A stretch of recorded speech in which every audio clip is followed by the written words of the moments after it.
राजमहल का कारागार। काल संग्रा अंधेरे कारागार में बैठा सोच रहा है। अचानक कुछ नकाबपोश लोग आते हैं और पहरेदारों को मारकर उसे आजाद कर देते हैं। जल्दी करो, तुम्हें हमारे स्वामी ने बुलाया है। काल संग्रा भाग निकलता है। नकाबपोश काल संग्रा को एक अंधेरी गुफा में ले जाते हैं। एक बुजुर्ग व्यक्ति सिंहासन पर बैठा है। काल संग्रा उसके सामने झुकता है। स्वामी जी, मैं फिर से आजाद हूँ। अब मुझे क्या करना है? राजा चंद्रसेन को हटाना होगा। इस राज्य पर हमारा अधिकार होगा। वह मुस्कुराता है। राजमहल का दरबार। राजा चिंतित बैठे हैं। वीरभद्र और मंत्री सोमेश्वर उनके सामने खड़े हैं। काल संग्रा भाग चुका है। इसका मतलब है कि कोई अंदर से भी उसका सहयोग कर रहा था। महाराज, हमें हर संदिग्ध व्यक्ति पर नजर रखनी होगी। राजा गुप्त रूप से जासूसों को भेजने का आदेश देते हैं। सूरजनपुर गांव, रात का समय। गांव पर अचानक हमला होता है। नकाबपोश लोग घरों को जलाने लगते हैं। गांव वाले संघर्ष करते हैं। राजा को संदेश भेजो, हमें मदद चाहिए।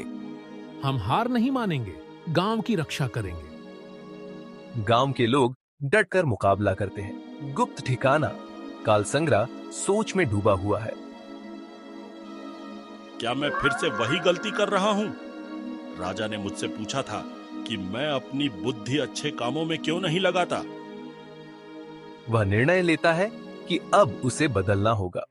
राजमहल के बाहर युद्ध के मैदान पे राजा चंद्रसेन और उनकी सेना षड्यंत्रकारियों के विरुद्ध युद्ध के लिए तैयार है।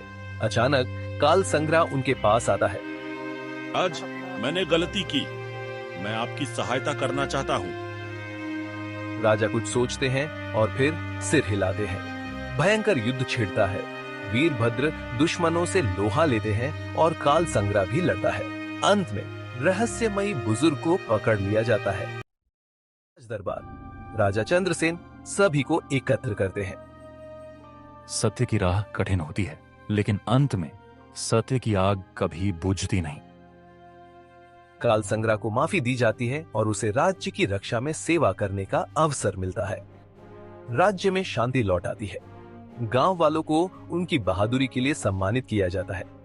राजमहल का दरबार। रात का समय। राजा चंद्रसेन सिंहासन पर चिंतित बैठे हैं। मंत्री सोमेश्वर और सेनापति वीरभद्र पास खड़े हैं। हमें लगा कि राज्य में शांति लौट आई, लेकिन कुछ अजीब हो रहा है। जासूसों ने सूचना दी है कि कुछ सैनिकों का रवैया संदिग्ध है। महाराज, क्या कोई भीतर घात कर रहा है? हो सकता है, हमें जल्द ही पता लगाना होगा। गुप्त तहखाना। राजा का जासूस गुप्त रूप से महल के अंदर एक संदिग्ध व्यक्ति का पीछा करता है। वह देखता है कि एक दरबारी, जिसे अभी तक वफादार समझा जाता था, किसी अज्ञात व्यक्ति से मिल रहा है। राजा को अब हटाने का समय आ गया है। हमें भीतर से हमला करना होगा। जासूस चौंक जाता है और तुरंत राजा को खबर देने के लिए निकल पड़ता है। राजमहल का गुप्त कक्ष। राजा विक्रम सिंह को बुलाते हैं। काल संग्रा, तुमने अपना प्रायश्चित कर लिया है, लेकिन तुम्हारी निष्ठा की अंतिम परीक्षा अभी बाकी है। महाराज, मैं अपनी जान की बाजी लगाकर भी आपके साथ खड़ा रहूंगा। उसे एक गुप्त मिशन पर भेजते हैं, उस गद्दार दरबारी का भंडा फोड़ करने के लिए। गुप्त मार्ग। काल संग्रा और वीरभद्र चुपचाप उस जगह पहुंचते हैं जहां गद्दारों की बैठक चल रही होती है। राजा को हटाने के बाद मैं इस राज्य का नया शासक बनूंगा। अचानक काल संग्रा और वीरभद्र हमला कर देते हैं। भयंकर संघर्ष होता है। तुम जैसे विश्वासघाती इस राज्य के लायक नहीं। गद्दार पकड़े जाते हैं और उन्हें राजा के सामने लाया जाता है। का दरबार। सुबह का समय। गद्दारों को राजा के सामने प्रस्तुत किया जाता है। तुम सबने विश्वासघात किया, लेकिन सत्य हमेशा विजयी होता है। गद्दारों को उचित दंड दिया जाता है। राजा चंद्रसेन, वीरभद्र, काल संग्रा और मंत्री सोमेश्वर एक दूसरे को देखते हैं। उन्हें एहसास होता है कि संकट कभी पूरी तरह समाप्त नहीं होता, लेकिन अगर वे सतर्क रहें तो सत्य की आग कभी नहीं बुझेगी।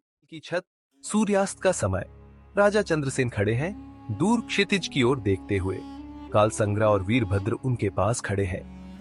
ये राज्य सिर्फ एक राजा से नहीं चलता, ये सत्य, न्याय और विश्वास से चलता है। हमें हर समय जागरूक रहना होगा। सत्य के मार्ग पर है, कोई हमें हरा नहीं सकता। अपनी पूरी निष्ठा से इस राज्य की रक्षा करूंगा। और सत्य की आग हमेशा की तरह जलती रहती है।